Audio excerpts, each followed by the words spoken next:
علم جاری کے معزز دوستوں کو السلام علیکم۔ دوستوں، آج کی ویڈیو میں ہم بات کریں گے عظیم حکمران سلطان سلیمان کی تاریخ کے چوتھے حصے کی، جس میں ہم آپ کو بتائیں گے کہ ویانا کے محاصرے میں سلطان کو شکست ہوئی یا فتح، اور اس کے علاوہ آپ کو یہ بھی بتائیں گے کہ ہنگری میں سلطان سلیمان نے حکومت کیسے قائم کی۔ ویڈیو کو سمجھنے کے لیے آخر تک لازمی دیکھیے گا۔ تو آئیے چلتے ہیں موضوع کے حصے کی جانب۔ دوستوں، آسٹریا کا شہنشاہ چارلس پنجم یورپ کا سب سے بڑا فرما روا تھا۔ وہ اسپین، نیدرلینڈ، سسلی اور جرمنی کی مملکتوں کا تنہا مالک تھا۔ محاصرہ ویانا کے وقت وہ اٹلی میں فرانسس اول شاہ فرانس سے جنگ میں مصروف تھا، اس لیے ترکوں کے مقابلے کے لیے کوئی فوج نہ بھیج سکا اور آسٹریا کو صرف اپنی ذاتی قوت پر بھروسہ کرنا پڑا۔ چنانچہ محاصرے سے قبل ہر 10 آدمیوں میں سے ایک آدمی فوج میں بھرتی کیا گیا۔ ہمسایہ ریاستوں نے فوجی دستوں سے مدد کی، پھر بھی یہ فوج ترکوں کے مقابلے کے لیے بالکل ناکافی تھی۔ فرڈینینڈ نے مجلس سلطنت سے مدد کی درخواست کی، جس نے صرف 12,000 پیدل اور 4,000 سوار فوج بھیجنا منظور کیا۔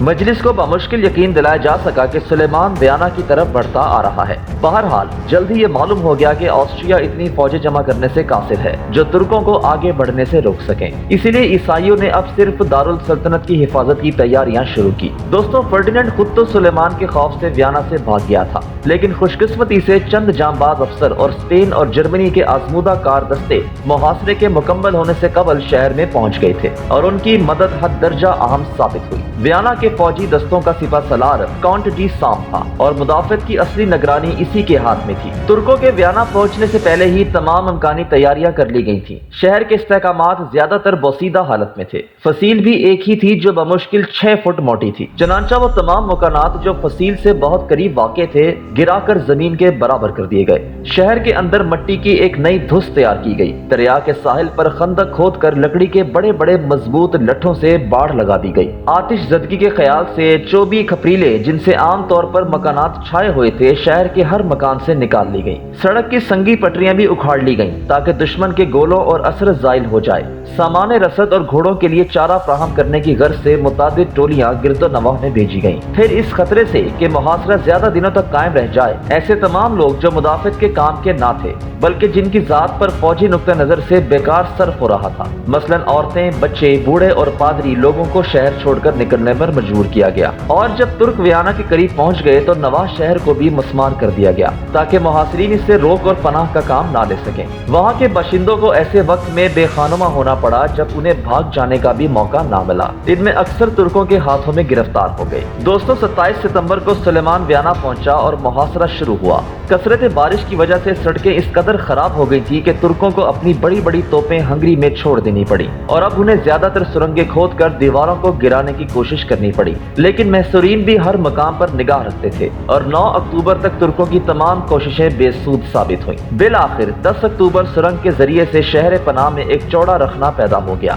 جس کے بعد ترکوں نے فوراً پے در پہ حملے کیے، مگر ہر بار انہیں پسپا ہونا پڑا اور وہ رخنا پر کر دیا گیا۔ اسی طرح 11 اور 12 اکتوبر کو بھی ترکوں نے ان مقامات پر جہاں سرنگوں نے بڑے بڑے رخنے کر دیے تھے سخت حملے کیے، لیکن عیسائی ایسی جانبازی سے لڑے کہ ترک شہر کے اندر داخل نہ ہو سکے۔ سلیمان یہ حالت دیکھ کر بہت پیچ و تاب کھا رہا تھا۔ ترک بھی موسم کی شدت اور سامان رسد کی قلت اور سب سے بڑھ کر ان مسلسل ناکامیوں کی وجہ سے روز بروز زیادہ دل شکستہ ہو رہے تھے۔ آخر کار یہ طے پایا کہ 14 اکتوبر 20 صفر یعنی 937 ہجری کو ایک آخری حملہ کیا جائے۔ سلیمان نے سپاہیوں کا دل بڑھانے کے لیے بہت فیاضی سے روپیہ تقسیم کیا اور وعدہ کیا کہ جو شخص سب سے پہلے دیوار پر چڑھ جائے گا اسے دولت سے مالا مال کر دیا جائے گا اور ایک بہت بڑا منصب عطا کیا جائے گا۔ چنانچہ 9 بجے صبح کو ینیچری اور عثمانی فوج کے بہترین دستے حملے کے لیے بڑھے۔ صدر اعظم ابراہیم پاشا اور فوج کے تمام بڑے بڑے افسر بھی ساتھ تھے، لیکن عیسائیوں کی سرفروشی نے ترکوں کے قدم شہر کے اندر نہ آنے دیے۔ حالانکہ سپہر میں عثمانی انجینئرز نے سرنگوں کے ذریعے سے شہر پناہ کا ایک بڑا حصہ گرا دیا تھا۔ مغربی مورخین کا بیان ہے کہ ترکوں کی ہمتیں ٹوٹ چکی تھیں، یہاں تک کہ ینیچری نے بھی دل برداشتہ ہو کر حملہ کرنے سے انکار کر دیا۔ برخلاف اس کے عیسائیوں کے حوصلے بڑے ہوئے تھے۔ آخر کار مایوس ہو کر سلیمان کو محاصرہ اٹھا لینا پڑا اور اس نے فوج کو واپسی کا حکم دیا۔ ویانا کو اس کے مدافعین کی سرفروشی نے بچا لیا، لیکن جیسا کہ کریسی نے لکھا ہے کہ محاصرے کی ناکامی میں موسم کی شدت، جس کے ایشیائی ترک عادی نہ تھے اور ینیچری کی سرکشی کو بھی بہت زیادہ دخل تھا۔